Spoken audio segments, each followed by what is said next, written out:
Bonjour les amis, aujourd'hui nous démarrons notre étude des 7 alliances que l'Éternel a conclues avec l'humanité à travers l'histoire. Il y a beaucoup de personnes qui ne connaissent que 2 alliances, l'alliance abrahamique et la nouvelle alliance sous laquelle nous sommes actuellement. En fait, il y en a 7 et c'est important de comprendre leur interdépendance pour bien comprendre notre relation avec Dieu et aussi pour bien interpréter la Bible.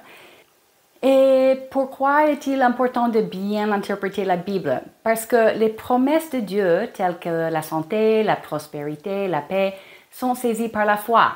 Et la foi consiste à être en plein accord avec ce que Dieu dit.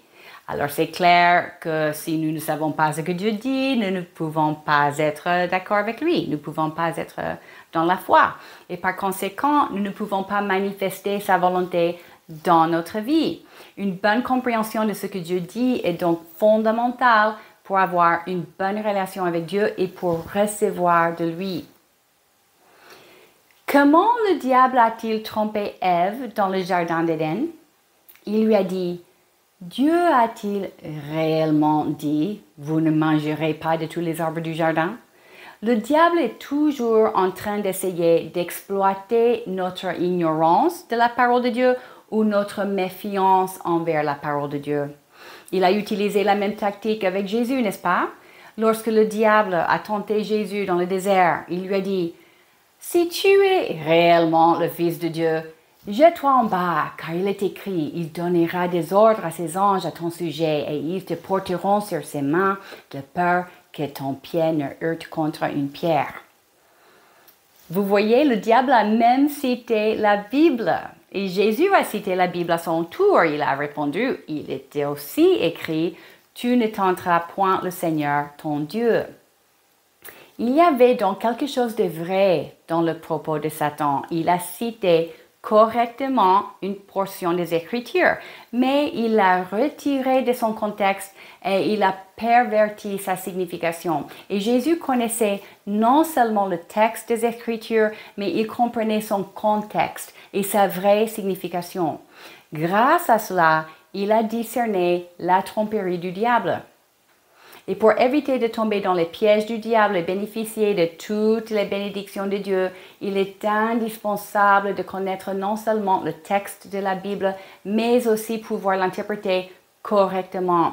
Et pour ce faire, il faut comprendre son contexte historique et culturel et avoir une compréhension globale de la Bible au lieu d'étudier chaque passage de façon isolée. Pour fournir un exemple, dans Lévitique chapitre 19, Dieu donne une série d'instructions au peuple d'Israël, telles que ne pas tuer, ne pas mentir et de ne pas faire d'injustice. Mais dans le même chapitre, Dieu dit également de ne pas planter 2 types de semences différentes dans le même champ, ni de porter un vêtement tissé de 2 espèces de fils. Aujourd'hui, nous sommes d'accord que sous la nouvelle alliance, nous devons continuer à observer les instructions et de ne pas tuer ou mentir. Mais en même temps, nous portons des vêtements qui ont un mélange de matériaux, tel qu'un mélange de coton et de nylon.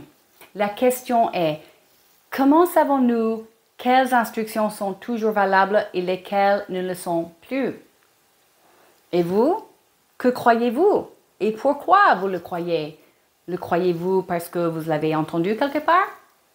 Ou peut-être que vous l'avez lu dans un livre? Je vous pose la même question que le diable a posée à Ève. Dieu a-t-il réellement dit cela? Êtes-vous prêt à défendre votre croyance avec la Bible? Pour éviter d'être dupes, nous avons besoin de scruter les Écritures par nous-mêmes et savoir par nous-mêmes ce que Dieu dit, non seulement le texte, mais son contexte et sa vraie signification. Si vous considérez la Bible dans son ensemble, vous verrez qu'elle est un livre d'alliance. Elle donne le détail d'une série d'alliances que Dieu a conclues avec les hommes, depuis le jardin d'Éden jusqu'à la nouvelle alliance en vigueur aujourd'hui. Chacune est une composante d'une seule alliance éternelle. Cette alliance éternelle forme un fil conducteur qui unit le peuple de Dieu à travers les âges. Et en même temps, elle est divisée en différentes sections et chaque section est accompagnée de sa propre collection d'instructions. Et cela s'explique pourquoi certaines pratiques et attitudes ne s'appliquent plus aujourd'hui. Regardons Ézéchiel 37, versets 24 à 27. Mon serviteur David sera le roi et ils auront tous un seul berger. Cela est une référence à l'alliance avec David. Ils suivront mes règles, ils respecteront mes prescriptions et les mettront en pratique. Cela est une référence à l'alliance avec Moïse. Ils habiteront le pays que j'ai donné à mon serviteur Jacob, celui que vos ancêtres ont habité. Ils y habiteront ainsi que leurs enfants et petits-enfants pour toujours. Référence à l'alliance avec Abraham. Et mon serviteur David sera leur prince pour toujours. Encore une référence à l'alliance avec David. Je conclurai avec eux une alliance de paix qui sera une alliance éternelle. Je les établirai, je les multiplierai et je placerai pour toujours mon sanctuaire au milieu d'eux. Référence à la nouvelle alliance. Mon habitation sera parmi eux, je serai leur Dieu et ils seront mon peuple. Dans ce passage, Dieu explique à quoi ressemblera la vie de son peuple à l'avenir et c'est clair que plusieurs alliances seront accomplies en ce temps-là. Ce passage nous montre qu'une alliance n'annule pas les autres. Elles représentent plutôt des différentes étapes dans l'évolution de notre relation avec Dieu. Et certains aspects clés sont préservés à travers les alliances et elles ont toutes le même thème central. Je serai leur Dieu et ils seront mon peuple. Dans de prochaines vidéos, nous examinerons une à une chaque alliance et nous verrons la façon dont elles sont interdépendantes ainsi que leur signification pour nous. Tout d'abord, qu'est-ce qu'une alliance au juste? Une alliance est un accord juridiquement contraignant entre deux parties. Dans la Bible, le mot hébreu traduit par alliance est brit. Regardons un passage du livre de Genèse pour comprendre la perspective hébraïque d'une alliance.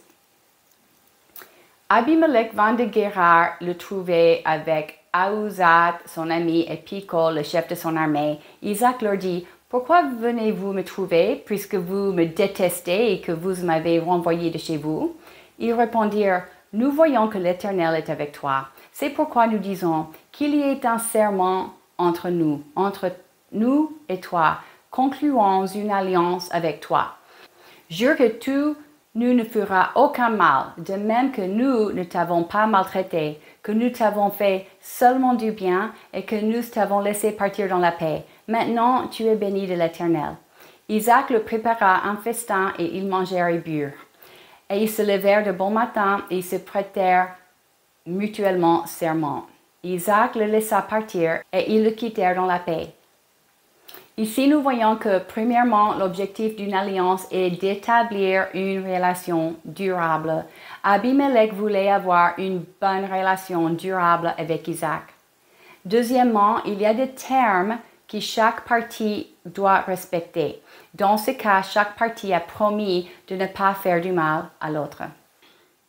Troisièmement, les deux parties ont prêté serment. Le dictionnaire Larousse définit serment ainsi: affirmation solennelle de quelqu'un en vue d'attester la vérité d'un fait, la sincérité d'une promesse, l'engagement de bien remplir les devoirs de sa fonction. C'est-à-dire, des vœux sont échangés verbalement entre les deux parties.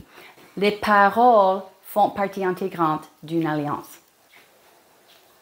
À noter également est qu'en hébreu, le verbe traduit par conclure dans le contexte d'une alliance est karat, qui signifie couper. On dit couper une alliance, car de la chair est coupée et du sang est versé lors de la conclusion d'une alliance dans la Bible. Dans Jérémie, chapitre 34, Dieu est en colère contre le roi de Juda pour avoir violé l'alliance qu'il avait conclue avec la population de Jérusalem. La parole fut adressée à Jérémie de la part de l'Éternel après que le roi Sédécias eut conclu une alliance avec l'ensemble de la population de Jérusalem pour proclamer un décret de libération. Chacun devait laisser partir libre son esclave et sa servante hébreu et ne plus contraindre à l'esclavage un juif, un de ses frères. Tous les chefs et tout le peuple qui avaient accepté l'alliance furent attentifs à laisser partir libre chacun son esclave et sa servante et à ne plus les contraindre à l'esclavage. Ils tinrent parole et les renvoyèrent, mais ensuite ils changèrent d'avis. Ils reprirent les esclaves et les servantes qu'ils avaient affranchis et les forcèrent à redevenir esclaves et servantes. C'est pourquoi voici ce que dit l'Éternel. Je livrerai les hommes qui ont violé mon alliance, qui n'ont pas respecté le terme de l'alliance qu'ils avaient conclue en ma présence, en coupant un veau en deux et en passant entre ces morceaux. Je les livrerai entre les mains de leurs ennemis, de ceux qui en veulent leur vie, et leurs cadavres serviront de nourriture aux oiseaux du ciel et aux bêtes de la terre. Dans ces passages, nous voyons que le peuple avait conclu une alliance devant Dieu en coupant un veau en deux et en passant au milieu des morceaux. Et en passant entre les morceaux de la carcasse, le peuple avait effectivement dit devant Dieu que nous soyons comme ce veau mort si nous ne respectons pas l'alliance que nous faisons aujourd'hui. Le décret prononcé par Dieu après qu'ils ont rompu l'alliance les tient à leur parole. Dieu dit, ce sera comme vous l'avez dit quand vous avez marché entre les morceaux de carcasse. Vous finirez comme ce veau. Nous voyons ici un quatrième élément d'une alliance, la stipulation de la punition pour la violation du serment. La mort est toujours la punition de la rupture d'une alliance de sang. C'est pour cela que du sang est versé et de la chair est coupée lors de sa conclusion. C'est une manière de démontrer la punition pour sa rupture. D'une perspective hébraïque, on peut donc définir une alliance ainsi. C'est un accord juridiquement contraignant établissant une relation durable entre deux parties et stipulant la mort comme punition en cas de violation. Un aspect important des alliances que Dieu a conclues avec les hommes est que c'est toujours lui qui définit ces termes. Il n'y a pas de négociation de termes entre Dieu et les êtres humains. C'est lui qui nous propose une alliance et nous pouvons l'accepter ou la refuser, mais nous ne pouvons pas la modifier. Le fait que Dieu ait conclu des alliances avec les hommes nous dévoile que Dieu veut une relation durable avec nous. C'est énorme. Réfléchissez-y. Le Créateur de l'univers nous propose une relation durable avec lui. Les alliances nous montrent aussi que Dieu établit les termes très précis de notre relation avec lui et ce ne sommes pas nous qui les choisissons. Cela veut dire que la croyance selon laquelle il y a plusieurs chemins vers Dieu ou que toutes les religions mènent vers Dieu est totalement fausse. Une personne qui essaie de suivre un autre chemin vers Dieu n'a donc pas compris que Dieu seul détermine les termes qui gouvernent la façon de l'approcher. Et ces termes sont clairement communiqués dans la Bible, le livre des alliances. Connaître la nature des alliances nous aide aussi à comprendre pourquoi il y a tant de sang versés dans la Bible.